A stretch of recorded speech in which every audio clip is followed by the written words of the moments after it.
Welcome back. This is The Force with Friends, episode 12, and we are breaking down Star Wars Episode 2, Attack of the Clones. My name's Will with the Padawan Pops YouTube channel, and this is my co-host Kevin. And as you may know, we are going through the story of Star Wars. So we're starting with Episode 1, working all the way through Episode 9, so mainly the Skywalker saga.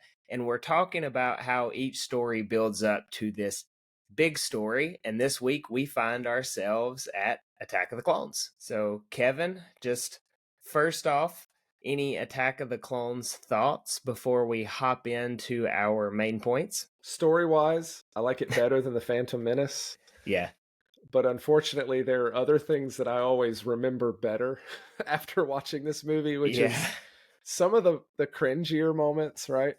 But if you strip away some of that really, really painful stuff, like story-wise, I like it better. I think it does a lot better than The Phantom Menace, and I like The Phantom Menace. And so in terms of just furthering the story, I think it's put together really well, and I mean I enjoy it. It was fun to watch, except for those few moments. So yeah, so very similar for me. If I'm choosing which one I'm gonna watch, I pick episode 1 like 9 times out of 10. But the story in this is really good. We texted about this. We had a 2-week hiatus because I was super busy last week, but we actually were texting about the Attack of the Clones pretty often over the past 2 weeks. And the movie itself, like obviously there's like the cringy romance scenes and things like that, but the story is really good. So it was the first Star Wars movie I saw in theaters, and I thought, as a kid, I kind of didn't really remember all of the cringy stuff because my whole mind was on like the lightsaber duel at the end and then the Battle of Geonosis, because that's the last thing you see. But man, just rewatching it over and over, it's got some scenes to it, but it's still a good story, and it does play into the story of Star Wars, like we were saying. So here we're going to have our agenda for today. So 3 really big points, which will be the plot to kill Padme, which is really the driving force for, I'd say, the first half of the movie, if not a little bit more.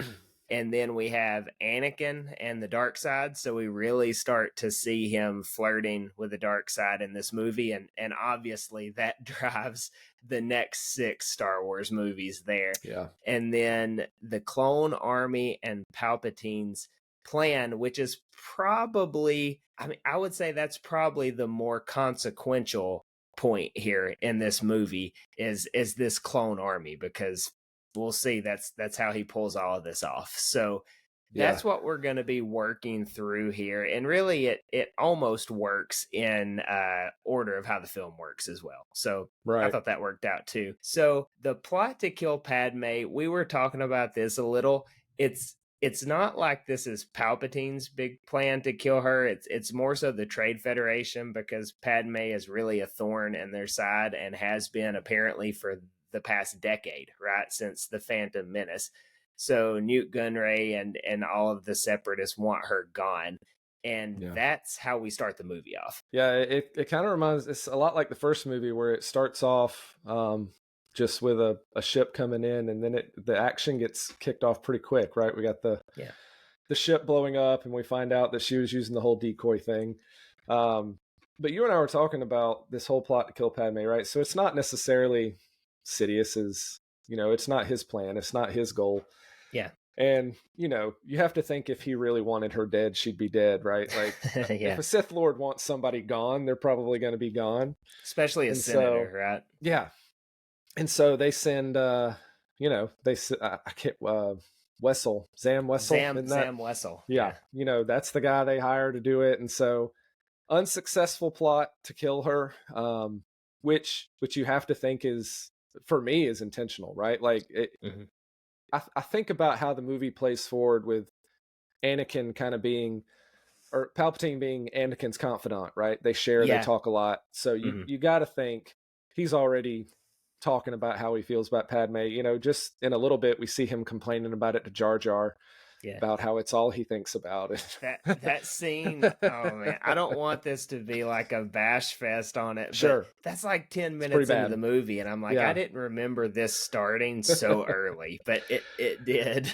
But that's the thing, right? Like, if he's been around Palpatine and he's kind of gained his trust, Palpatine probably knows that this is already a thing, right? And Yeah. so you have to think that all of this just plays into his hands of, the plot to kill her. Now she's in danger. Now I can assign Obi-Wan to look after her, which means Anakin's looking after her, Yep. which means now I have this thing in place where I can start kind of working my wedge in. So, Mm-hmm. really the plot, it works out for him. Obviously the Trade Federation's the one who wants her dead so that they'll sign whatever treaty it is that Dooku's trying to get him to sign. But Yeah.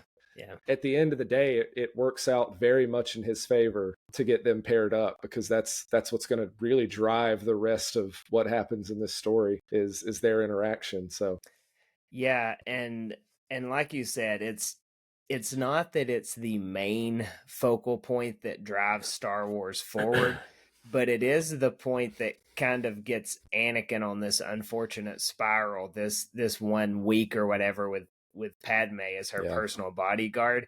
It does not help him out any. It takes him down a few paths that really set him up to fail. And yeah, you've got to think Palpatine knew that he was just essentially putting a mouse up to a mousetrap with Anakin here. Interesting to see. I don't find it to be the most compelling story point or anything like that, especially as they do get more into the romance part. But yeah, it drives the first half of the movie. It is a big deal. It gets us to where Anakin and Padme are together, but it also points us towards Jango Fett being behind Zam Wessel, which yeah. puts Obi-Wan on his little adventure to learn about this clone army as well. It really is the domino that gets this whole movie rolling. Yeah, no, because you were talking earlier about how this movie, it really becomes two kind of different stories that Yeah. diverge and then come back together. But this really is the thing that pushes both of them, right? So Mm-hmm. the fact that it pushes Obi-Wan on this investigative thing where he's trying to figure out what's going on, but then also, it really is what start, like kind of you mentioned, it's really what starts Anakin down through this process of breaking from the Jedi, right? Mm-hmm. Because it gets him away from his mentor, who we see later in this movie does have influence with him, right? Like, we'll get Mm-hmm. to the end of the movie, but when Anakin's freaking out and he calls him out and calms him down, you see Obi-Wan able to have that influence. And so he's away from that, and now he's also with what is his need for affection and affirmation, Yeah. that kind of impulsive side of him that's drawn towards her. It really is right down the path of what Palpatine needs to happen for him to start kind of making that slide away from the Jedi and toward the dark side.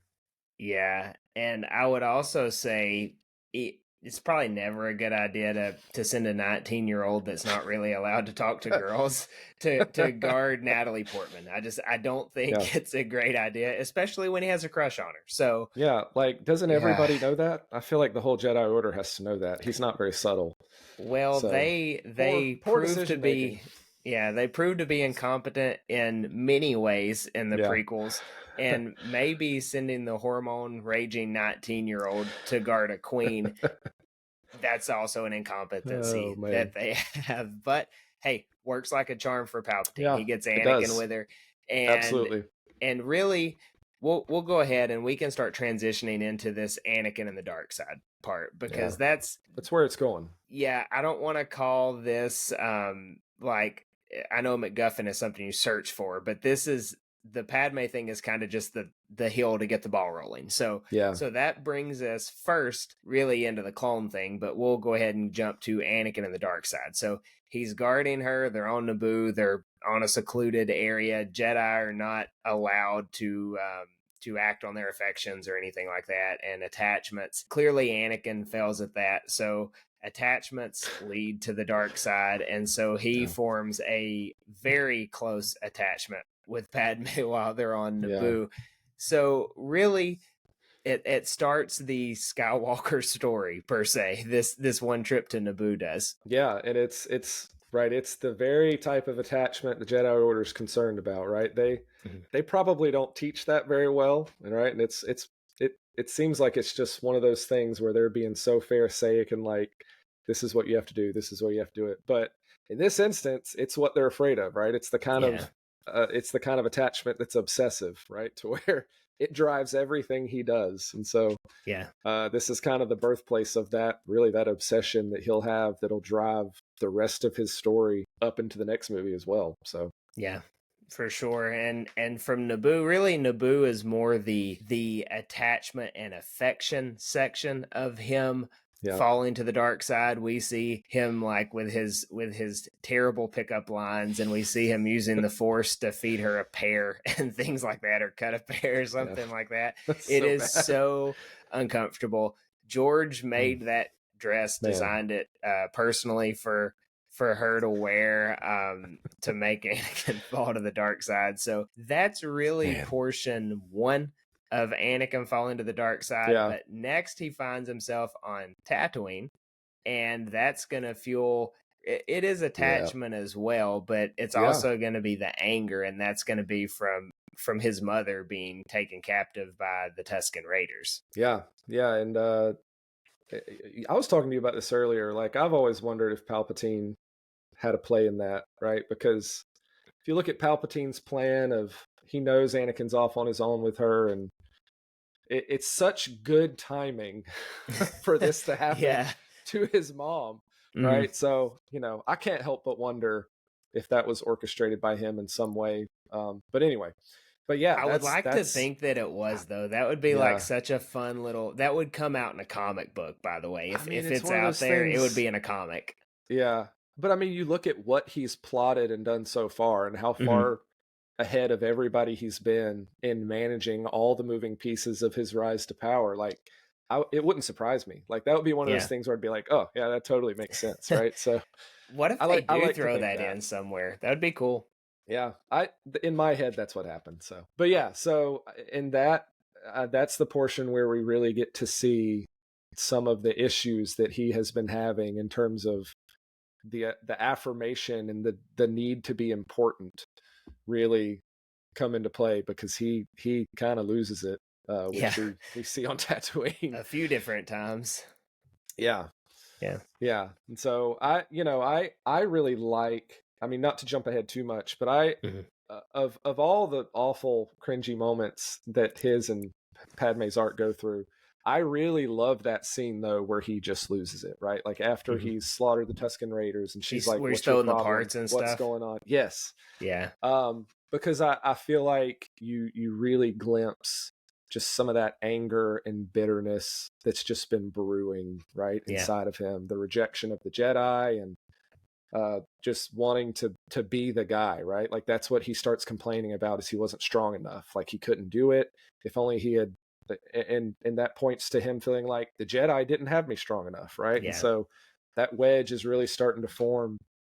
And so I love that scene just because it really is just the venting of all this anger and bitterness and grief, right? Because he knows he did something wrong, but it's also balanced with like this, but I'm kind of justified in doing it, right? Like, Yeah. I didn't do it the right way, but I had the right to kind of enact this Mhm. vengeance. And so Yeah. you will see that later on in the third movie, right? It's not what I want to do, but I kind of have the right to do it.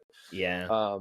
We see that emotion kind of set up here, which is really interesting. Yeah, and I think this section, it really is a direct tie-in to what we talked about last week, where they take him on as he's like 9 or 10 years old, right? So Yeah, they get him then, and obviously it's risky because he hasn't been indoctrinated, for lack of better terms, right? Like, he yeah, has seen life. These yeah, Jedi Padawans that come in as infants, they don't know the real world. So Anakin knows the real world. So what you see on Tatooine really is he's experiencing real world emotions. Like, obviously this is fantasy, this is fiction, but it's things that we feel as well, right? Like, he lost a loved one. What could have he hmm, done more?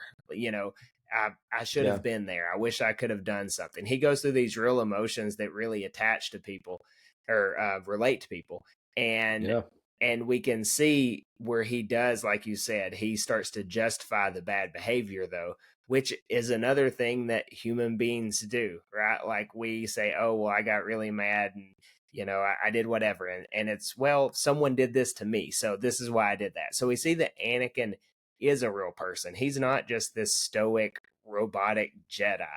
Mm-hmm. And he goes through his list of grievances, and really the Jedi have failed him.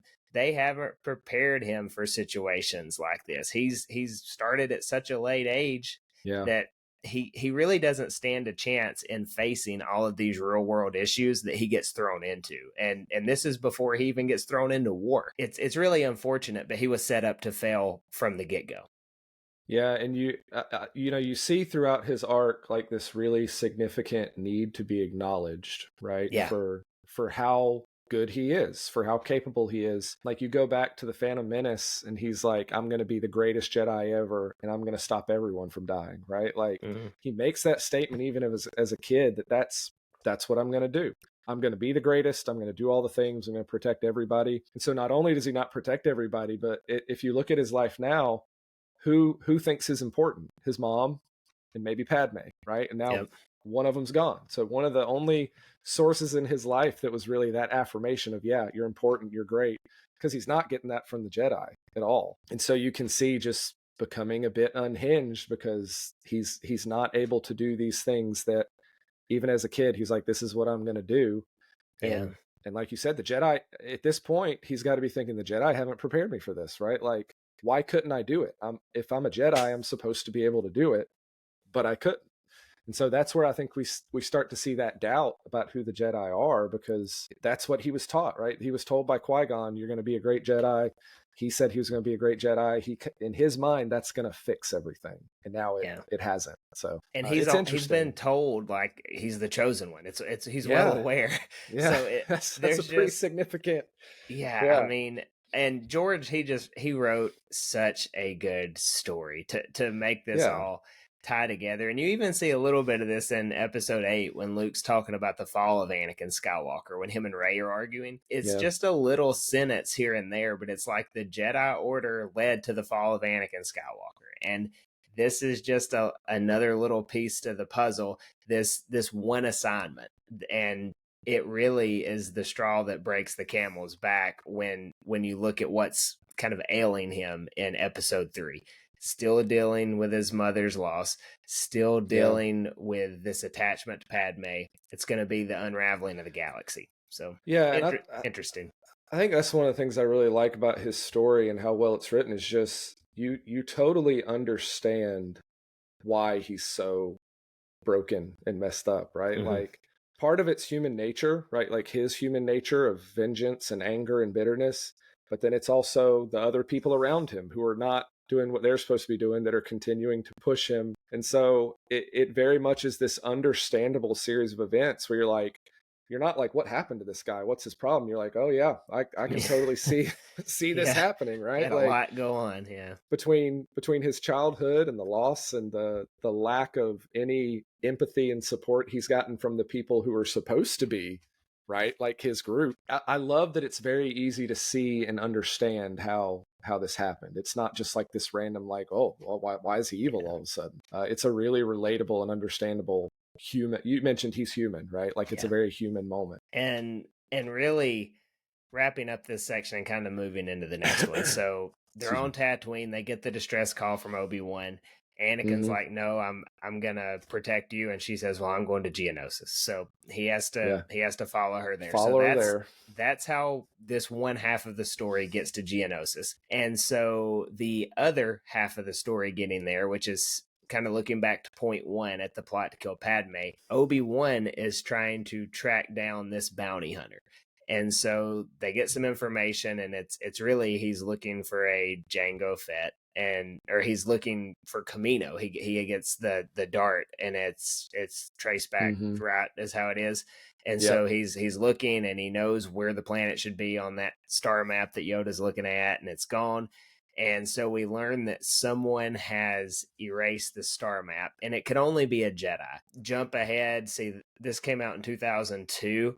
So jump ahead 20 years to Tales of the Jedi, and Yeah. we learn that it's actually Count Dooku who has getting rid of Camino on the map. He's ordering this clone army that we're going to discuss, and he's the only person that really could have done it because he was in the temple. So we learn that Camino's been wiped. Count Dooku, who is the new bad guy introduced to us in Attack of the Clones, is the one who did it, and he is serving at the behest of Darth Sidious, Emperor Palpatine, or Senator Palpatine, whatever he is at this point, Chancellor, right? So yeah, this story starts to really weave together at this point. So he gets to Camino, learns there's a clone army being built at the request of Sifo Dyas, who is a deceased Jedi, which is not accurate. We know that it's Dooku who has done it.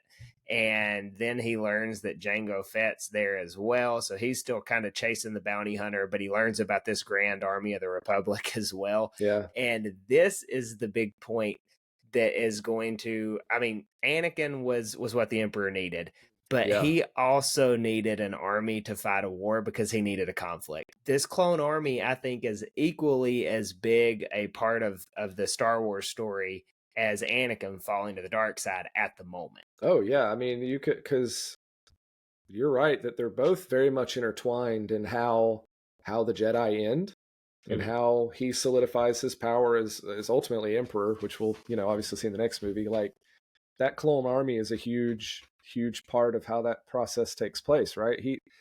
I love how it unfolds. First off, I love the Obi-Wan arc. Like, that's definitely my favorite part of the movie. It's real good.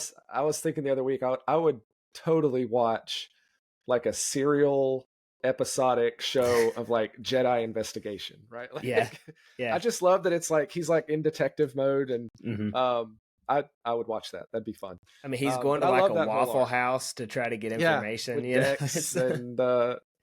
So I love that whole arc. I love his time at Camino. I think that's such a cool scene where he's moving through and trying to figure out what in the world is going on here, right? Because he's seeing all this nothing for the first time. No, yeah, and so I love that part of the movie. But to your point, right, like this clone army, there's been this vote, right, pending in the Senate about whether the Republic should form an army, right? That whether they need to go ahead and have it prepared if the Separatists become violent, right? This thing hasn't really exploded yet. And you got a lot of people on both sides opposed to it and for it. Palpatine can't just be like, hey, I need an army because my ultimate goal is to take over the galaxy, right? Yep. And so, like, this clone army is like, it's such a genius move, right? And not only the clone army that just pops up out of nowhere, but it's not tied to him, right? Like, if people are going to ask questions like, where did this army come from? The Jedi. I don't know. Some Jedi dude ordered it, right? So now people are asking questions like, why are the Jedi requesting this clone army, right? Like, and so the way that all plays out, that it provides him this army that's also going to be his primary tool in eliminating his opponents later on. They've got the kill switch engaged on the brain, so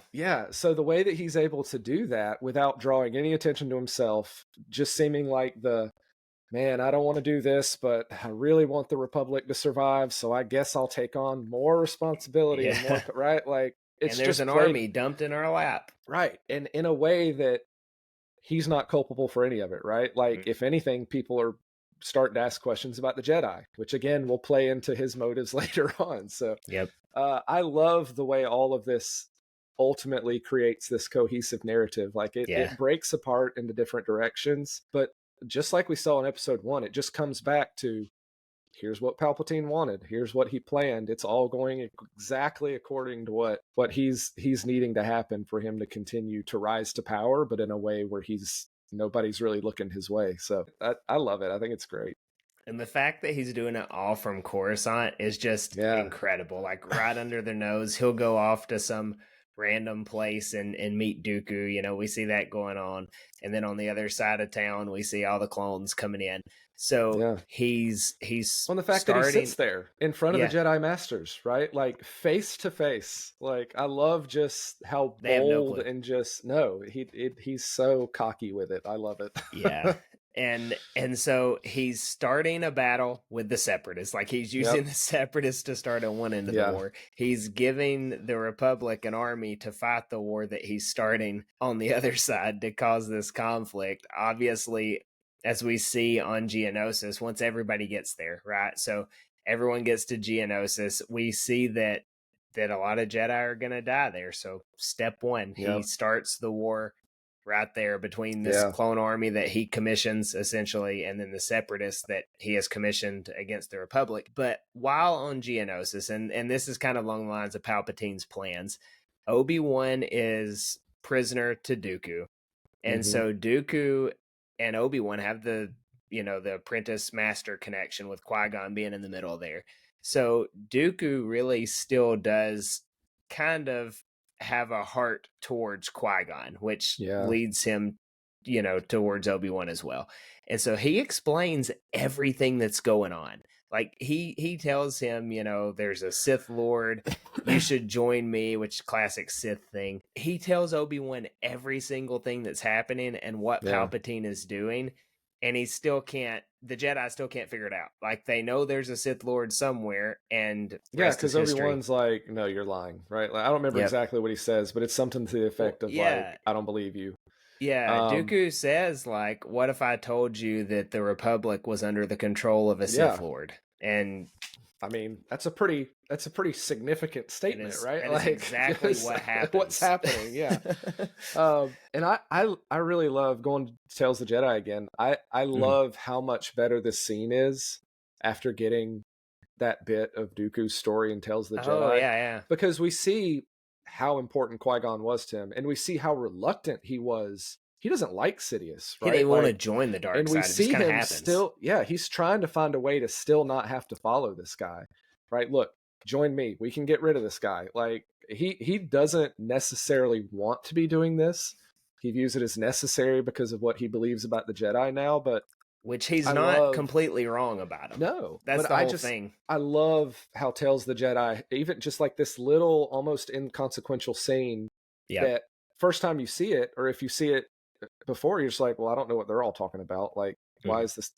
It gives so much more emphasis and emotion to that scene, where you're like, oh yeah, this makes a lot more sense now. So I love how that plays back into this movie and makes it so much better. Yeah, for sure. I really like that. But yeah, I mean, he basically tells him what's going on, and like you said, the Jedi continue to be oblivious. So And as far as Palpatine's plans go, this will be the last little part I add on here, is we actually see that they're working on the Death Star. That's already in full swing here. And so you get into Rogue One, you get into the original trilogy with the Death Star. The Death Star is the driving force of the original trilogy, the first and second one. And we see this happening as early as Episode 2. So it's pretty cool to see that was what the Separatist and Sidious were working towards, and he is just an evil mastermind. Yeah, and again, just playing everybody, right? Like, the Separatists are like, here's our secret weapon, and Palpatine's like, well, it's mine. Like, it's always been mine. It's always You're not going to live to see that weapon. So, throughout it all, like, there's never any doubt that, I mean, he's just using everybody, and it works. I just love, like, I hate to joke around about, like, I do joke around about it a lot. Like, it's the Palpatine saga, because if you watch 1 through 9, it's really all about Palpatine. It's not really about the Skywalkers, with the twist that the sequel trilogy takes. But if you look at it through that lens, it really is a fun way to look at Star Wars, because the prequels, just watching Palpatine unravel everything. Now, the originals take a big focus on the Skywalkers, right? Like that's where you really hit the home run on it. But the prequels kind of jive pretty well with the sequels as far as Palpatine doing things from the shadows. Yeah, well, and it makes sense from the perspective of, if you look at the whole thing as the story of good versus evil and light versus dark, right? You have these two sides that throughout the entirety of the movies are opposed, right? And so there's kind of this alignment with, I mean, obviously things shift and move throughout that, but it is kind of how those two paths intertwine and interact with each other throughout movies. And then at the end of the movie, got something else? No, I'll go ahead and say what you're going to say. I was going to say, at the end of the movie, really, there's two big things. One, we learn that Count Dooku is like the best swordsman in the galaxy, because he hangs. Well, I mean, he beats Anakin and Obi-Wan really quick. And obviously Obi-Wan and Anakin were both pretty tired. They just killed 1 million droids and had. That's fair. They went through a lot, but he handles them pretty quickly. And Yeah. then he holds his own with Yoda pretty well too. He has to kind of get dirty to make Yoda, have to save Anakin and Yeah. Obi-Wan. So I'm not sure Yeah. that he would have beat Yoda just one-on-one. Yeah. But you learn that he's pretty good with a lightsaber himself. And at the very end of the movie, that's when you get the big come together where Dooku goes and talks to Sidious Face to the face. Yeah. face to face on Coruscant. And then also you see the clone army on Coruscant. Yoda says begun the Clone Wars have. And at the same time you see Anakin go in and get married. So it is like Which all is that all three things aren't very good for the Republic at that's the the end of first this time movie. we get the Imperial March music, isn't it? When It is. They're all ships are marching taking on. off. It's a Yeah. rendition of it, right? Yeah, it's kind of weaved into the prequel Yeah. music there, which I love. And then it weaves into the whole Across the Stars. Is the name of love that story song. thing, the theme of Yeah. the prequels. So Yep. it's a 1-2-3 punch. Which You I got like. the I Emperor. actually Yeah. like that theme. Oh, it's so good. Yeah. It's so good. I think it's perfect for this movie because it does kind of build. It's not as bombastic and wild as the Phantom Menace or it's smooth. What is it, Battle of Heroes or whatever it is. Battle of the Heroes is episode 3. Duel of the Fates is episode 1. But it's like situated perfectly because it's more of like a building. I love that song in that movie. I think it works great. So and the movie goes across a lot of stars. It does. That's true. So accurate title for the song. Yeah. So that's really it for episode 2. I will say it really has a lot of high points. It contributes of the sequels, of the prequels. I will say it may contribute the most to the what's gonna come ahead. Obviously, episode 3 is where everything happens, but this contributes quite a bit to it. You get the army, you get Anakin starting to succumb. It sets the ball on the tee for episode 3. Yeah, no, I think it does a very good job of fleshing out things that started in episode 1 and really leaving them off at a point where the lead into the third movie just it makes sense, and you have a better understanding of him and as a character and what he's ultimately going to do. So so if we're walking this out of the Star Wars story, episode 1, we find the Chosen One. He loses his master that could have trained him properly, and Palpatine finds himself in control of the Republic. So that's the big points for episode 1. Episode 2, we get the Chosen One that has been found having a lot of attachment issues. We get this army built for Palpatine to fight a war against the other bad side, which he is also leading.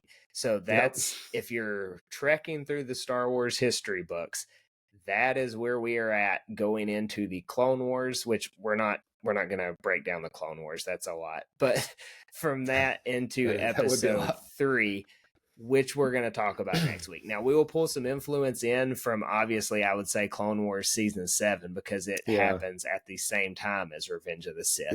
But that's for next week. We're going to get into Revenge of the Sith. So, Kevin, anything else for Attack of the Clones?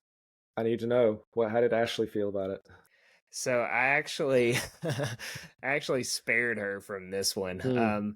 I watched this one on my own. I get off work a little bit earlier than she does, so I turned this on and it was done before she got home. Just given the fact that she's not a huge fan of Natalie Portman. I think she's expressed her feelings pretty well already. I would hate for her to watch V for Vendetta. That's a great movie, and I feel like she probably wouldn't like it. So maybe I can show her the Between Two Ferns with Natalie Portman on it with Zach Galifianakis. Maybe she'll like that. I don't know. Man. Funny. She did not watch it, but I can only imagine that she would have quit watching it about the time they got to Naboo. Yeah. What about Brittany? A lot of eye rolling. A lot of. I mean, it's mostly just during that middle sequence, right? Yeah. Like where they're. She thinks he's very he's like a stalker, which I get. Very creepy. She has some serious concerns about Padme's discernment and decision making when it comes to the things that he says and does in the movie. She's very interested still. She was not a fan of the rolling around and frolicking in the field, but who is? So neither were those animals that rolled them around. So it was what I expected. So that's so funny. Yep. Well, that's it for episode 12 and breaking down Star Wars history with Attack of the Clones. If you made it this far, thanks so much for watching. Don't forget to like and subscribe if you're enjoying this content. We will see you next week. And if you're watching on YouTube, you should probably check out one of these two videos next.